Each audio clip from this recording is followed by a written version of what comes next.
Hello, hello, hello, everybody. It's Susie McMahon with my virtual book club. Coming to you a few minutes tardy tonight. We had a little technical gremlins out there, but all is smooth sailing at this time.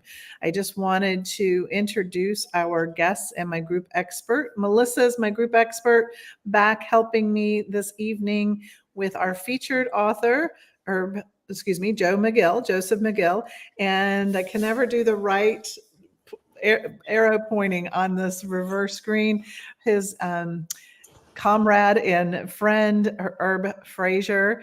We've been chatting while we were taking care of our technology issues, and I think we're going to have a great conversation. Welcome, gentlemen. Thank you. Thank you. You are welcome.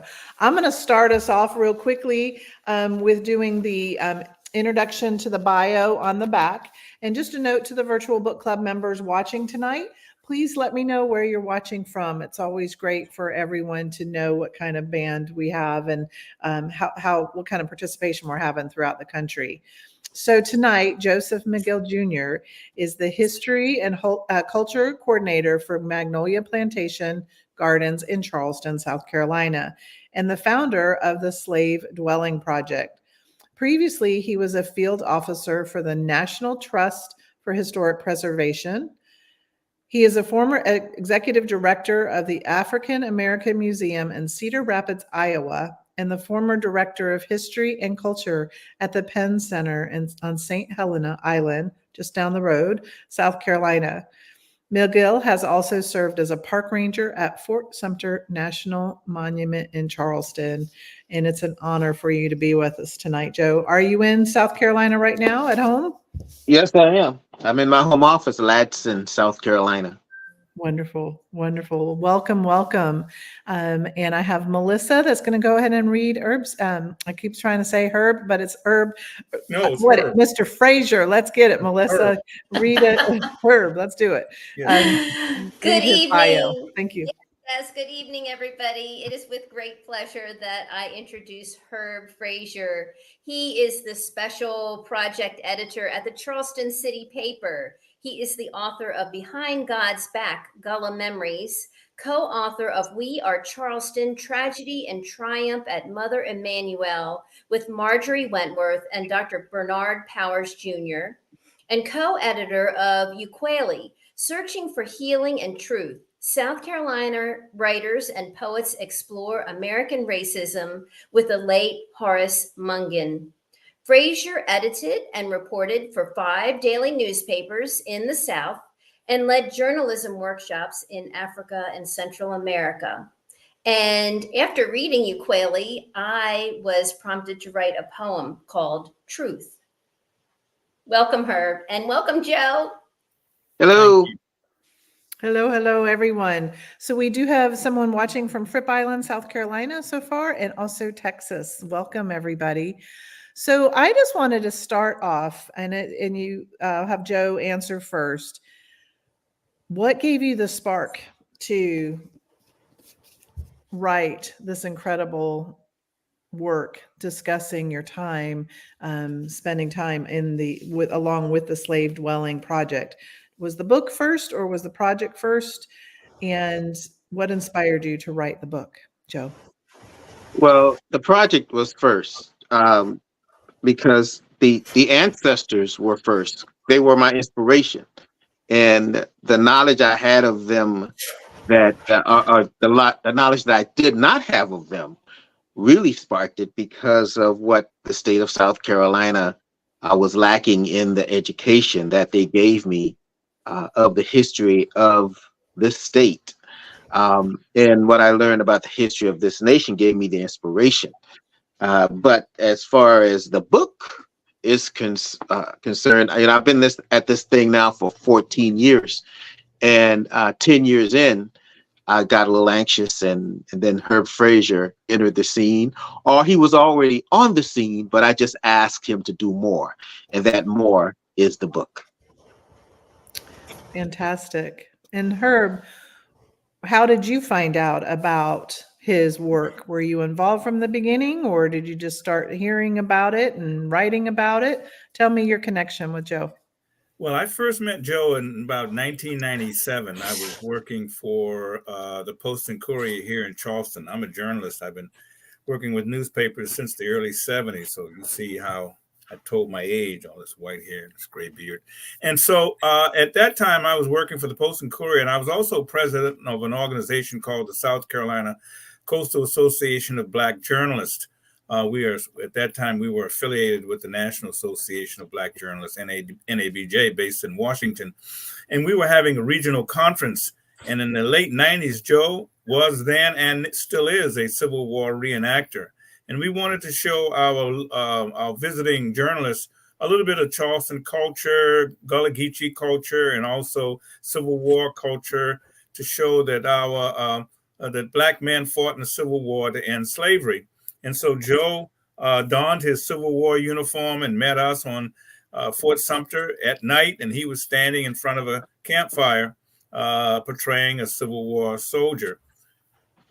Many years later, I left journalism and I was the PR director at Magnolia Plantation and Gardens, and that's when I reconnected with Joe. He was called in with a couple other people to evaluate the renovation of some 1850 era cabins. And as the work was winding down, he made the comment, "I'd like to spend the night in one of these cabins." The executive director at the time, Tom Johnson, made it so.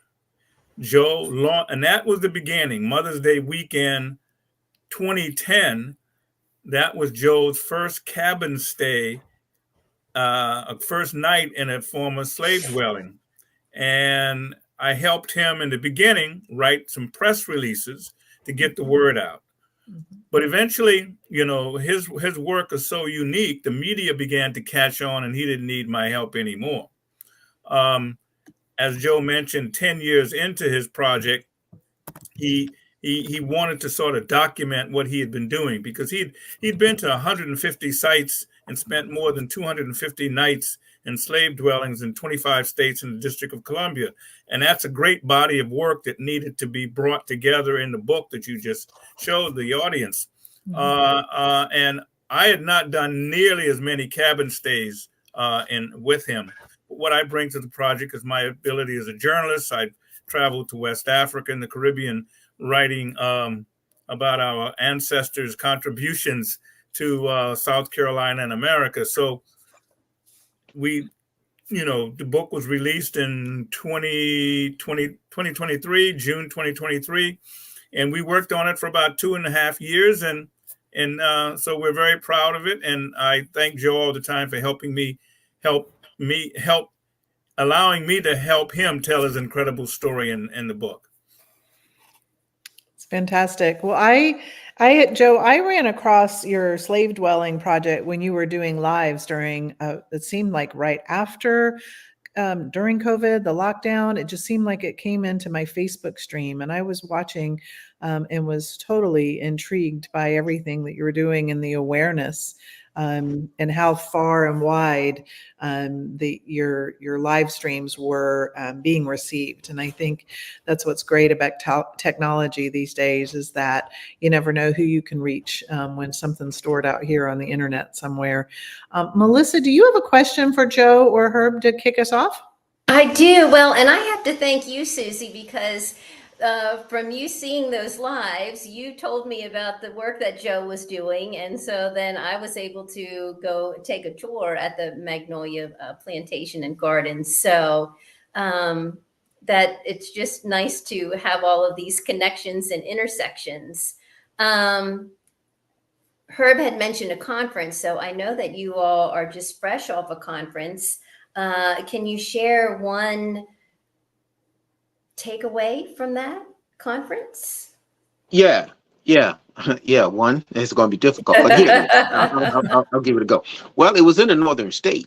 That was our first one in a northern state. So that certainly is one, but that one is extensive because, the 7 prior to that were in southern states because, again, falling back on what I had learned about slavery from my educators in South Carolina. Well, this past conference, the 8th conference, was in Philadelphia, Pennsylvania, a northern state, because 14 years ago, when I started the project, I had slave dwellings relegated to plantations in the South. But what I was missing was urban slavery. Even in the historic city of Charleston, South Carolina, yes, there are plantations, but if you visit all the plantations, you're still missing urban slavery. Above and beyond what I was missing, above and beyond urban slavery was, of course, slavery in northern states. Um, Coming up, learning about slavery, northern states was way out of off of my radar as far as where slavery occurred. But as I got deeper into the project and sleeping in slave dwellings wherever they might be, northern states entered into the picture early on, the second year, as a matter of fact. So in addition to going to those northern states and sleeping in those spaces, we had to do a conference in a northern state. And 3 weeks ago was that first conference. It was titled Illusions of Freedom, Slavery in the Northern States, because we had to stress that even after the revolution, the American Revolution, the northern states, after they had abolished slavery legislatively, were still complicit, because even after they abolished slavery, the banks that were putting mortgages on enslaved people were in northern states. The insurance companies putting insurance policies on enslaved people were in northern states. The ships were being built in northern states. The owners of those ships were in northern states, and the factories were adding value to the cotton that were being picked. They were all in northern states. Wow. So that's very interesting. Thank you for sharing that. And Melissa, do you have a follow-up question or a question for her? Herb, were you able to attend the conference or no? Oh, yes, I was there. Yeah, and Joe and I did pretty much what we're doing now. We talked about the book. We had a session at the conference. Yes. Good, good. Wonderful. So the project, the slave dwelling project's been going on for a long time now. In the recent few years, Joe, what kind of new experiences have you had compared to your very first years, if there's a comparison to that? Well, there was one that you mentioned that stood out because, leading up to COVID, I mean, we were quite robust in our efforts. People were standing in line for the opportunity to come and physically spend nights in slave dwellings. And that's what got us here.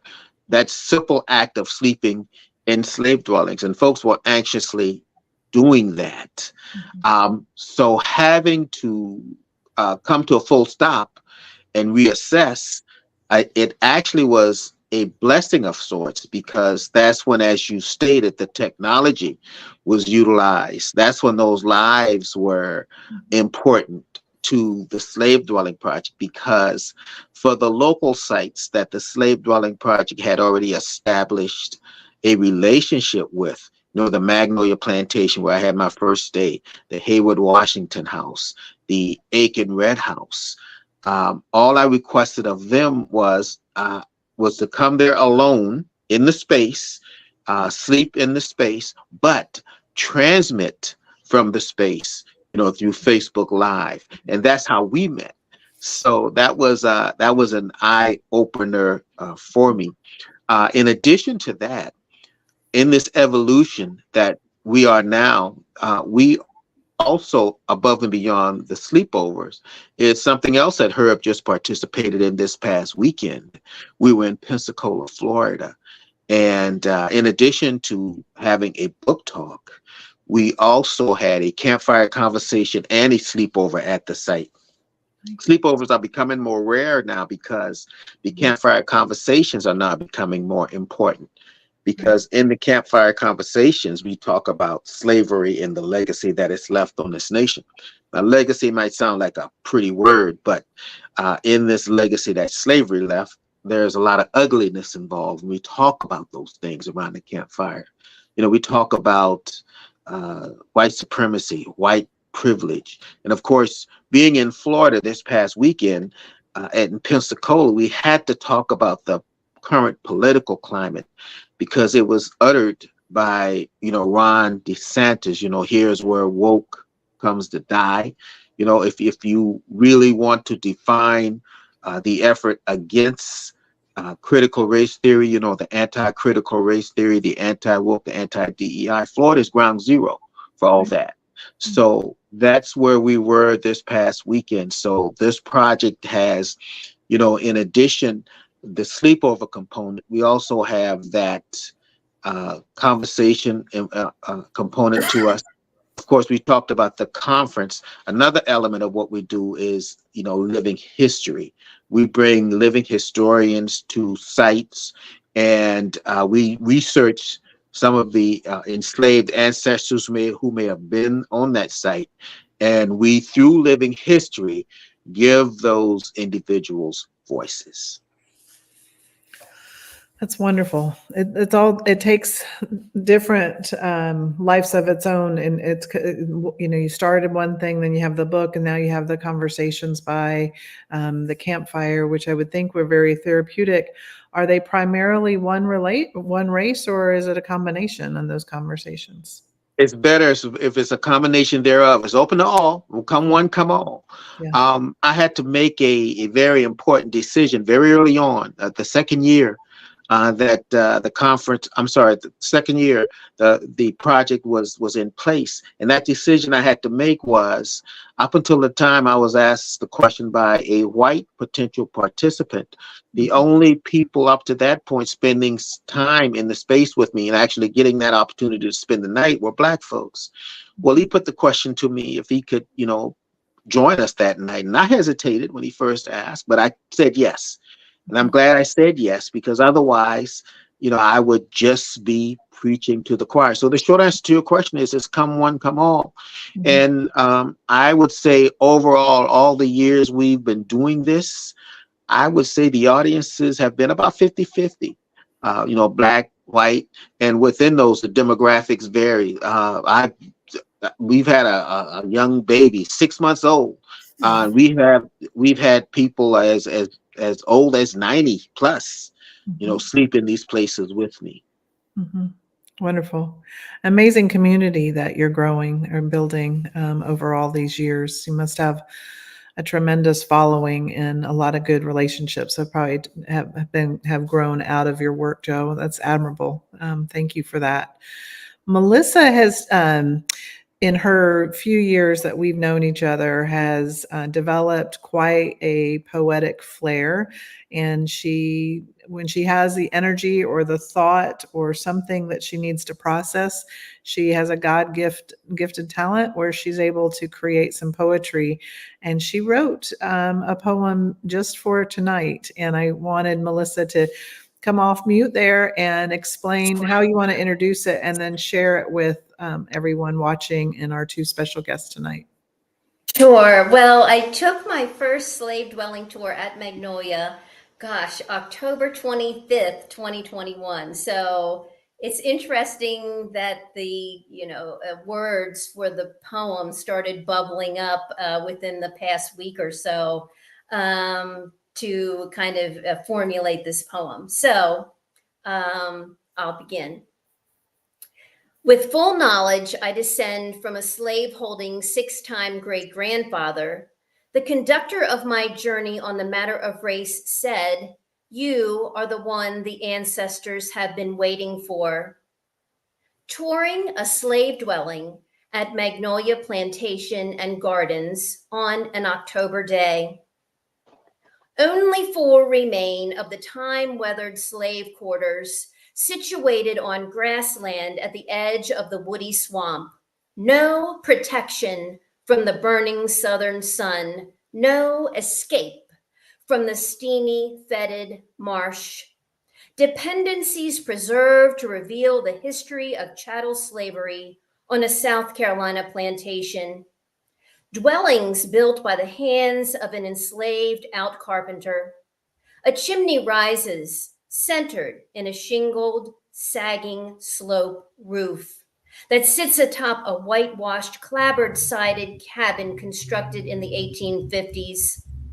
Two gaunt entrances make this dwelling a duplex, homogeneous in lack. A stepping stone leads me through the door on the right, a creak of the worn wooden floor from my heaviness, parts, space, and time. A skin-tingling chill of air greets me. The cramped living room is dominated by a fireplace of hand-laid bricks. Soot climbs up the wall, leading to an overhead loft. A table and other meager household tools tell little of the domestic lives lived there. Thin timbered walls inhabited by a family by blood or by circumstance, enclosed in close proximity without privacy. What did they endure? I turn in the darkened abode to note a small window to let stolen dreams escape in the night. Thank you. Wow. Stolen dreams escape in the night. Yeah. That's one of those things when I was about to sleep in that cabin for the first time in 2010. It was Mother's Day. It was Mother's Day of 2010. Well, it was the night before Mother's Day when I slept there, and I thought about those mothers giving birth to children, and in the laws of that period said that child, although biologically that child was hers, the laws of that period said no, that's chattel. That child belongs to me. And I thought about the men of that period doing the physical labor, and the women also doing that physical labor, but not being able to benefit financially from that labor, not being able to build wealth. Of course, the enslaver was building wealth all the time. I thought about escaping and what would be the consequences of escaping because of the dogs that you were aware of that were on that plantation. And, I thought, well, if I did escape, this is a swamp. And in these swamps are alligators and snakes and mosquitoes. So, all that was left was to just lay there and dream, and just do what the system allowed you to do, which was very little.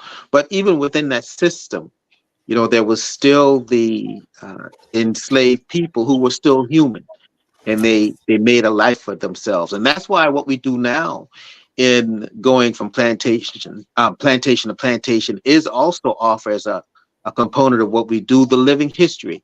And we go and we give those ancestors the agency that they so rightly deserve when they were here on this earth. We are now their mouthpiece. They're not muted anymore. We are their voices. That's amazing, both of you. I'm a little verklempt over here. I think what's so important to me is, building community and having heartfelt conversations. And Melissa, you knocked it out of the park with your poem, and I'm glad you shared it tonight. I do have a question from the live audience, a question for Joe. Of all the sites you have visited this far, did one in particular touch you the most? If so, can you tell us why? It's one we wrote about in the book. It's standing on an auction block, an authentic auction block in Brenham, Texas. Thinking about enslaved people standing on auction blocks for the purpose of being bought. And having to bear your backs to that potential buyer to show that buyer that there are no marks on your back, because that's a sign of a defiant enslaved person being beaten. And that potential buyer does not want to buy that person, that strong-willed person, to insert amongst his docile and broken enslaved people. So that one stands out the most. As far as places that matter, more. 12 of our former presidents were slave owners, and I've slept at 5 presidential sites. Although these presidential sites have pretty names, like Monticello and Montpelier and the Hermitage and in Mount Vernon, none of them have plantation attached to those nice, beautiful names, because that's that effort, that's that continued effort to water down our history, make history comfortable, keep history comfortable. But the slave dwelling project is being successful in letting folks know that whatever you come to these places for, one element of what is offered to you should be the real stories of the people who were enslaved there. So the short answer to your question is the most memorable is Brenham, Texas, and standing on the auction block. Nice. And Herb, what would be the most memorable of all the sites that you may have seen because of your involvement with Joe's work? Well, I spent time with Joe in Mount Vernon, George Washington's farm. It's a beautiful property, but when you look closely, you can see the evidence that our ancestors were there. I think that was the first time that Joe showed me how he can pick up those telltale signs. He walked to a brick building and he placed his hand on the wall, on the bricks, and he said, "You see that? You see those indentions? That's the fingerprints.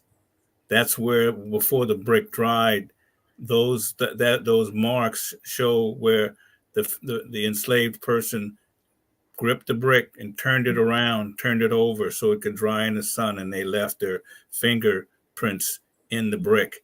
And as we've traveled around various places, one of the first things he'll do was go to the brick building and look for the fingerprints. And sure enough, chances are he will find them. He finds those marks too, also in the beams that were hewn to build wooden buildings. Those axe marks, you can see those in the beams, in the structures. When you look at the building from the inside, you go up in the attic, you can see those marks. So it's a reminder that our ancestors, they played a role in building this country, and Susie, you're there in Beaufort. You know very well that rice was a big economic driver in South Carolina. It made South Carolina, it made Charleston one of the wealthiest cities in colonial America. And the Europeans didn't grow rice. The Africans had the technology and the skills on how to grow rice. So, and the list goes on, and that's what the slave dwelling project is all about. And preserving these structures give us the ability to tell the stories of the people who lived in those dwellings. Fantastic. Thank you for that. Melissa, I know you have another question. Have at it. I do. So, have you slept in a slave dwelling in the state of Maryland, my home state? Oh, yeah, lots, especially in Prince George's County. In fact, I used to go to Prince George's County consecutive years. In fact, the last time I went to Prince George's County, Herb with me, we went to the Surratt House. The Surratt House is where, when John Wilkes Booth assassinated President Lincoln, shot President Lincoln, the first place he stopped on his escape was the Surratt House to get more bullets, to rearm himself.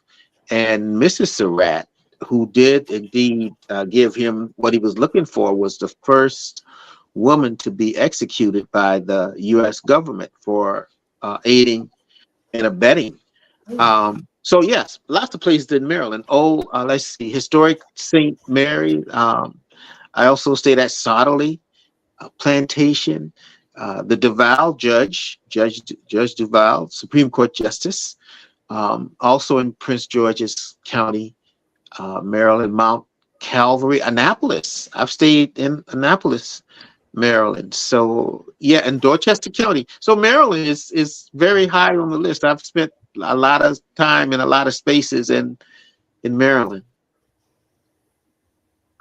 So Wonderful. speaking of Maryland, so this thing that's it's just a Joe McGill thing. So that's not, you don't have to obsess on it if you don't want. The Francis Scott Key Bridge that's no longer there. I got a petition in my head to rename that bridge something else, because Francis Scott Key, of course, was an enslaver.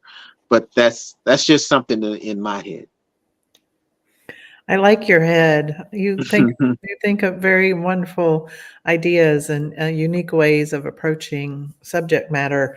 I have a question, and I know you clearly said that never were you in these homes to see if there was a paranormal feeling or anything like that. But I personally believe in energy, and that energy and ancestral kind of feelings are prevalent in places around the world. I mean, I've felt it myself. So can I ask you the question if you ever experienced energy that you knew was from former ancestors during your sleepovers? No. Now, is it there? It could be. It is possible, as you just stated. Now, do I go looking for that? No, that's not my purpose. That's not my intent. I try to keep my head where I and deal with things I know I can control. I know I can seek permission to be in a space, and my purpose for being in that space is to bring attention to the fact that that space exists. Right. Because if I can do that and that only, then it will I'll keep the pressure on the stewards to at least continue to do the right thing by that building. Now, there are other folks who want to come and be a little more intimate with the building than I want to be. Now, if they're trying to connect with the ancestor in a way that's not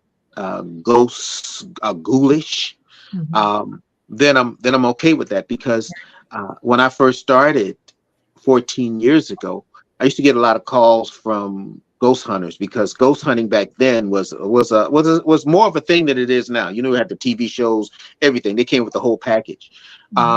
And I had to shoo them away, because the Slave Dwelling Project was not about that. Now, I would also get these folks who would want to come and do libations and all that. Now, those folks, I said, yes, come on in. You could do that. But even with them doing that, giving them permission for doing that, there would still be some folks who may be in the audience who were not familiar with that practice. And if I had anyone to, disagree to what was about to happen, then I would not let the, that person, do the libations. But I've never had to say no to an act such as that.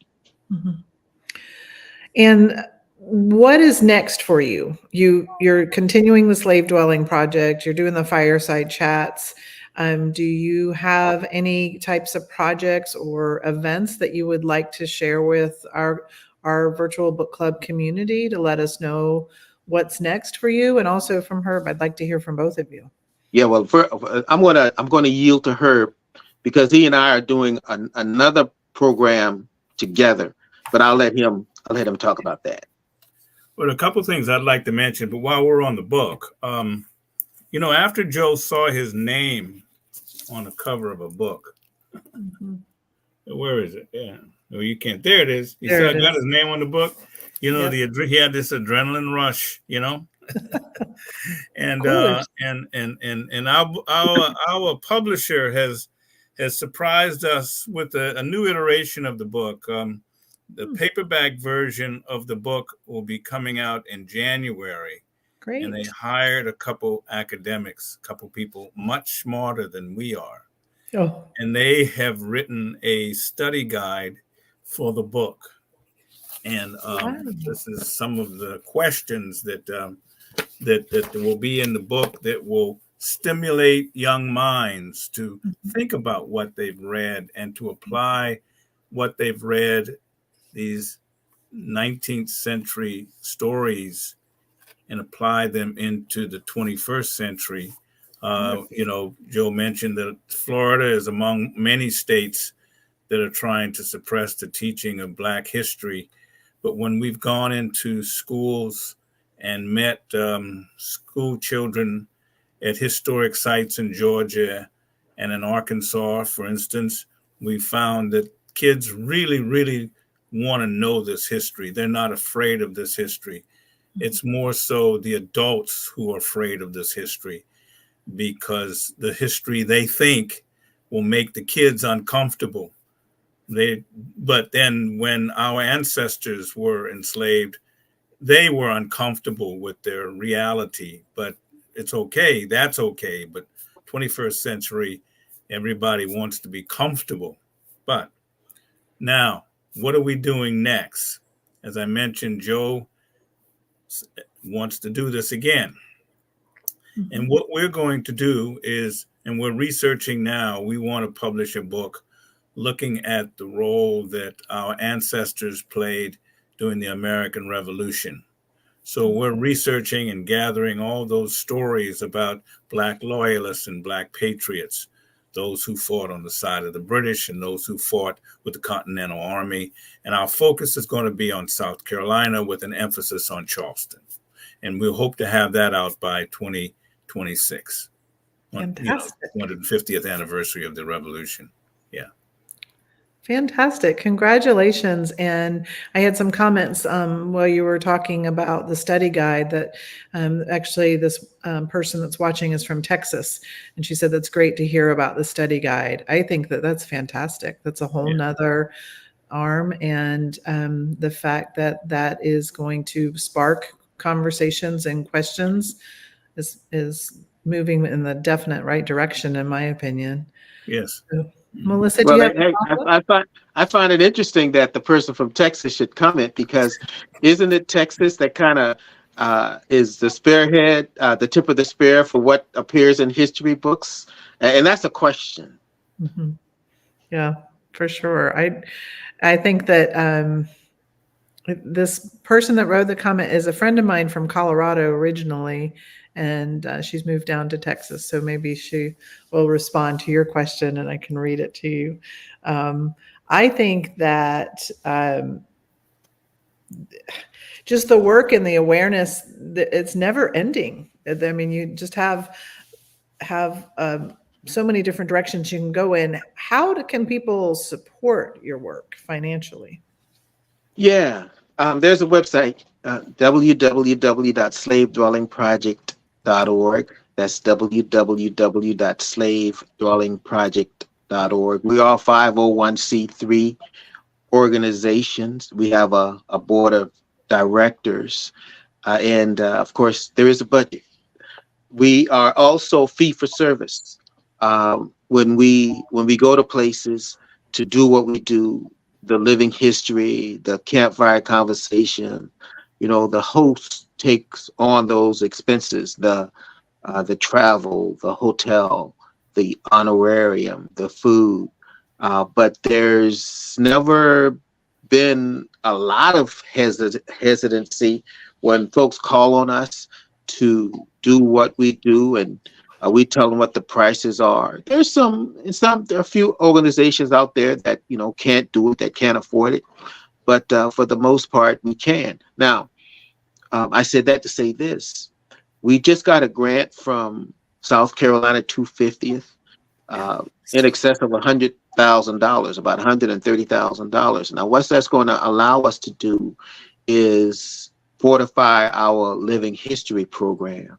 It's going to allow us to bring in sites or associate ourselves with sites that are related to the Revolutionary War era, more specifically 1770 to 1783. So any site that has history related to that era, we want to communicate with them, because we want to get them on the calendar to bring our living historians there at little or no charge to them. I say little or no charge because what the grant does, it pays for the transportation, it pays the honorarium. But there are other expenses, but the bulk of what one would have to pay to bring these folks in is taken care of, because we've got living historians from Illinois, from Connecticut, New York, North Carolina, Georgia. And to bring all these folks together in one place is quite an expense. So the grant helps with that. So if there are sites out there that can use these services, please let us know. In addition to that, the project that Herb talked about, we're also obligated as a team, Herb, Frazier, and I, to go to 6 of these sites throughout the state and share our research that we're doing. Yeah, I failed to mention that in addition to the grant that Joe got with the slave dwelling project to put on presentations, living historian presentations, he and I got a separate grant to underwrite our research, and our research will be our contribution, not contribution, our deliverable. Yeah, that's the word, deliverable. Nice. Is to do these presentations around South Carolina and give a report, a written report on our findings, and then we'll use that report and expand on it to produce the book that we hope to do. Mm-hmm. Fantastic. And I just wanted to tell Joe what sparked my interest to read. I had followed you on the Facebook, but I was at the Gullah Geechee Festival this year in Beaufort, South Carolina, and your lovely book was laying on the table of one of the vendors there. And I was like, I know who that is. Let's feature this book if he'll let us, and share it with at least over 700 people, at least getting the title out there. And hopefully people will watch from the recording that will stay on YouTube forever. I have one more question, and we've kind of, even though we started late, we've kind of gone over our time frame. So I appreciate you hanging in here with us. Let me see this question. This is my colleague from Texas. She's part of her company's Black People Network, BPN. If you're both available and would like to propose to my team to consider booking some of your time via Zoom for Black History Month. So if you'd like me to connect you to Jackie with her company, I'd be happy to do that via email with the two of you, with your permission. And she actually took another suggestion that I had, and it's Sista Pat with the underground tours in Savannah. And they worked with her and had a little guided experience there in Savannah. So it's kind of neat how some little ideas, some connections can grow into bigger and bigger connections. That's what I think life's all about. Yeah. Mm-hmm. Anyway. Yeah, gladly spread it. I hope, it gets amongst your 700. I hope it spreads like a virus, a good virus. Viruses could be good, I think. I think banning books could be good. We're trying to achieve that too, because this effort to ban books is our inspiration. Is why we must do what we do. If it's worth banning, it's worth learning about.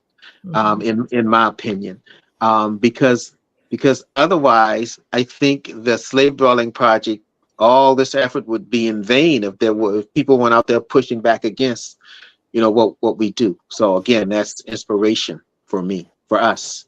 Wonderful. Wonderful. Well, I was going to see, Melissa, if you had a final question. If not, I would have each Joe and Herb do, however, a summary, a good night kind of a closing statement from the two of you. I want to thank both of you for your time. And Melissa, thank you for being with me tonight. Do you have anything else you wanted to ask real quick, Melissa, or should we? No additional question. Just thank you both so much for being here. So good to see you again.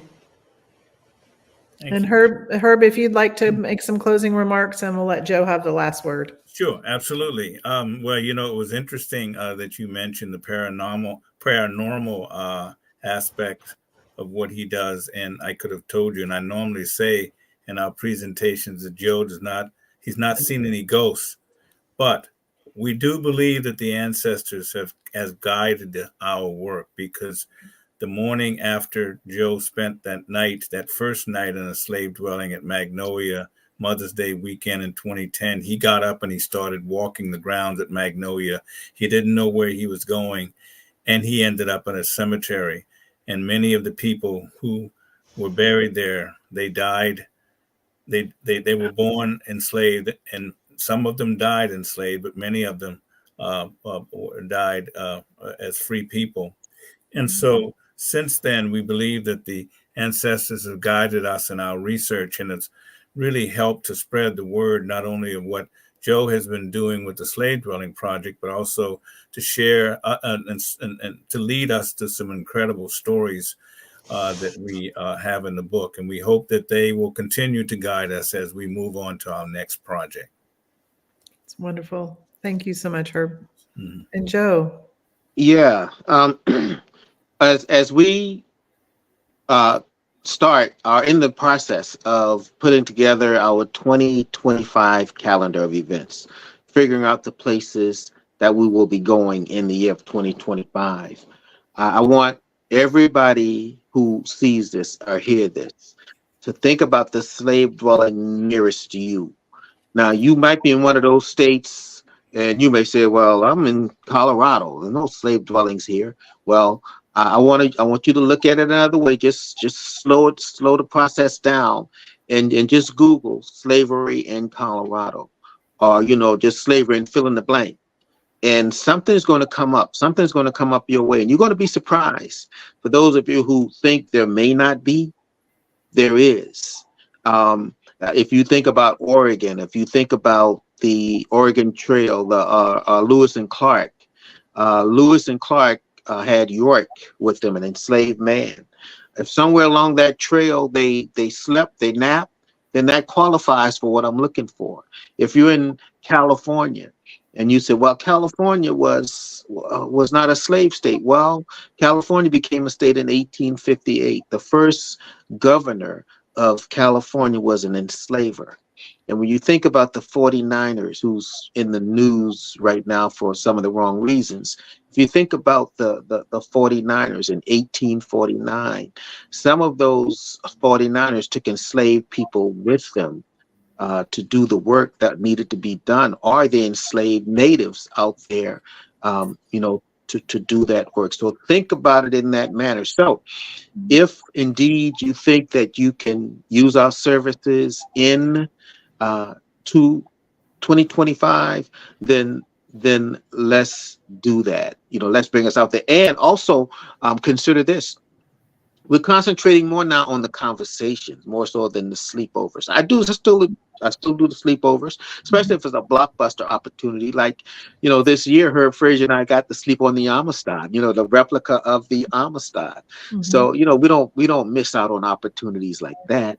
I also got to go to Little Rock, Arkansas, and interact with some of the those people, the people who integrated the school in Little Rock, Arkansas.